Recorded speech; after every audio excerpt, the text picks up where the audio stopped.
Hello and welcome.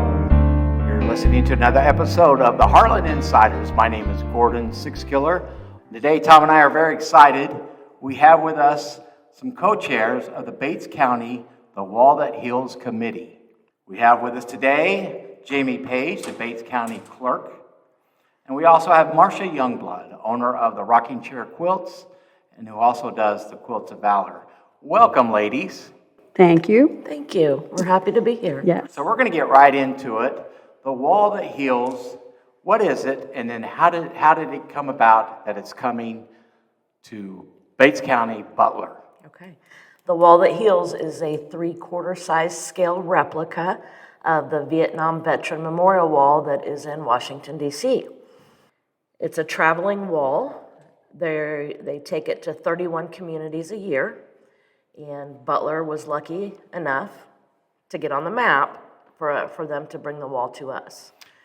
And real quick, I just want to make sure, and the dates for that is going to be April 30th through May 3rd. Yes, those are the dates that the wall will be open.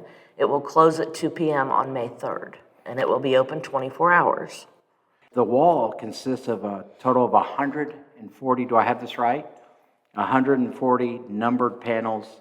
And real quick, to the construction of the wall, I hope I'm saying this right, Avonite. as synthetic granite. People can take paper and pencil. Pencil and rubbings. Get rubbings. Yes, Can you explain pencil that rubbings. a little bit? Yes. Visitors will be able to put paper up and rub a pencil on it to get the name stenciled onto their paper. You want to explain how the names are put on and what order they are on? Well, do you want to answer that? I think they start in the middle when, as they perished during Vietnam, they start in the middle and work out toward the end. So they're not alphabetical. Because I was thinking, well, I'm going to go find somebody with my last name. And it shouldn't be too hard. Right. But no, you're going to have to know is the actual, casualty date of your loved one or relative or whatever. No, there will be information at the visitor Good to tent know. they can look up person by name and tell you that's exactly good. what location. And then we will have volunteers to help you go directly to that. Oh, okay, so that's good to know. Yes, you'll be able to say that person's name. They will tell you where it's at, and they will help you locate it and take you right to it. That's good. How many names total? 58,281 names are engraved. There are 3 service members from Bates County whose names are engraved on the wall. Just curious, do you by any chance know why they call it the Wall That Heals? Vietnam veterans were not dealt a nice hand when they came home. No. They still have struggled, a lot of them, even today. They need a place to have camaraderie with their fellow veterans. They need a place to look at and see what happened and know that the nation now views them in a different regard. They couldn't originally separate the war from the warrior, but now they have a growing respect for what they did there. So now we're welcoming them, and it's helping some of them. Well, what I liked, one of the aspects that I saw was like the semi that brings it. Very educational. Mm-hmm. And I liked how that it looks like the semi is going to have the videos, and in the web page it showed young people looking and watching that. Yes. And I think the educational alone is very important that it's bringing to our area. To the younger generations.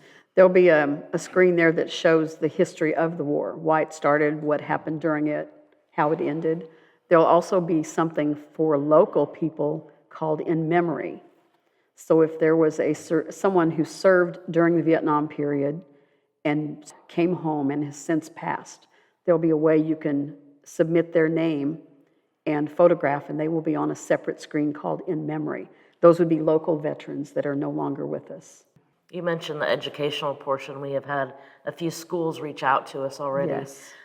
Their history classes, their history teachers would like to give their classes tours of the wall.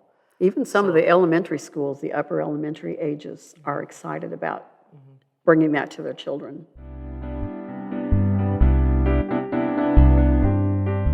Jamie, we talked about it. It's going to be here April 30th, but that's not the first opening. That's the day it will open. That is the day it opens. The wall is going to be escorted into Butler on April 28th. It will be set up April 29th Their training will be that evening at 6, and then the wall will open on April 30th. Something else I'd like to mention, that April 30th date is significant. The Vietnam War ended On April 30th, 1975. We will have an opening ceremony on April 30th, the day that the wall will open to the public, and we've extended invitations to our state elected officials. Friday night, while it's here, there will be a ceremony called Light the Night, and the wall will be lit up in orange. Yeah. In You memorial. want to explain that a little bit? What's the orange represent? It represents Agent Orange. Yeah. Then we're also going to try to have taps played at dusk each evening. That's a good, okay, so is that going to be live or is that tracked? Live, that'd be That's going to live. be live. So That's our goal. That's our Are goal. you, is it up to the committee to find somebody who Yes. can play taps? Yes. Yeah, if you Do know any we- buglers, we're open. We are going to contact the school band department, the high school band.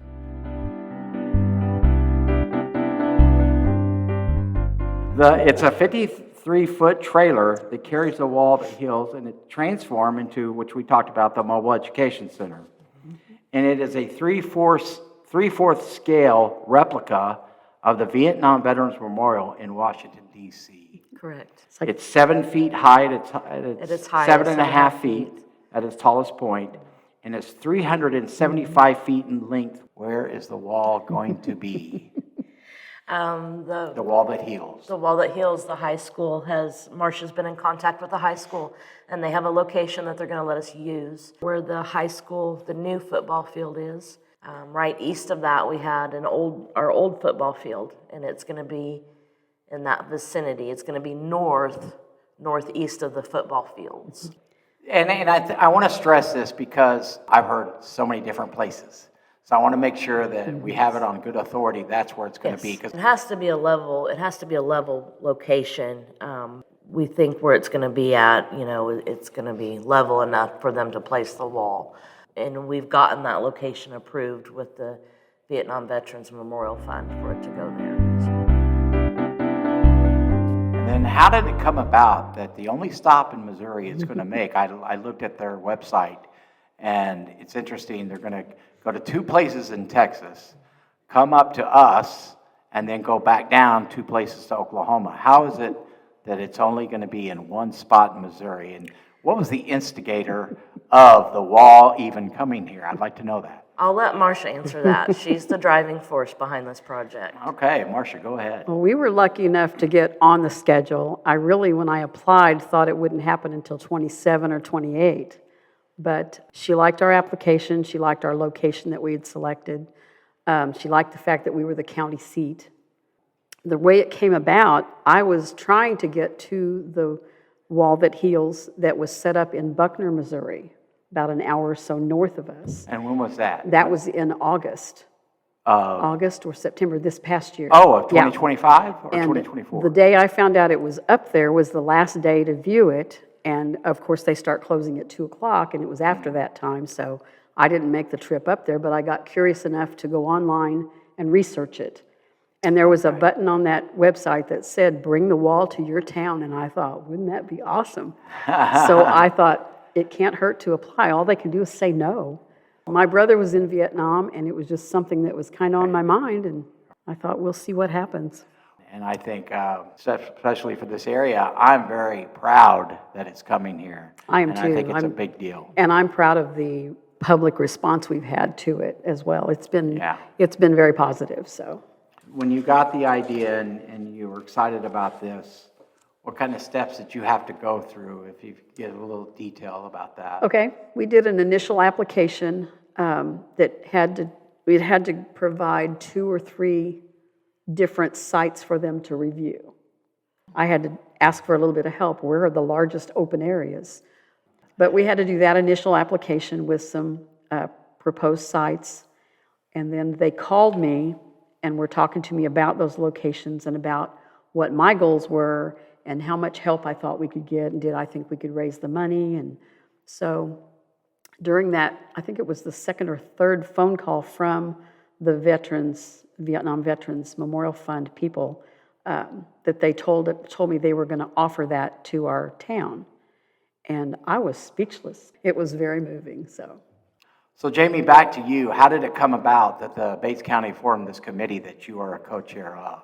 I think Marcia contacted John Gray, who is our Northern Commissioner. Yes. And I work closely with John, being the county clerk. You know, I work with the commission very closely, and John came to me and asked me if I would head up a committee or if I would like to be involved in it. And I immediately said yes. I was so excited, so excited. So from there, we walked over and talked to Marcia, and we sat down and had a little impromptu meeting, and they've got me as a co-chair, and you know, by the end of the day, I had a Facebook page up and going, and within 2 weeks, we have raised over $13,000. So if somebody goes to Facebook and just puts in The Wall That Heals, it will pop up. Well, correct? our page is titled Bates County, The Wall That Heals. Okay, that's good to know. And we are also working on a website.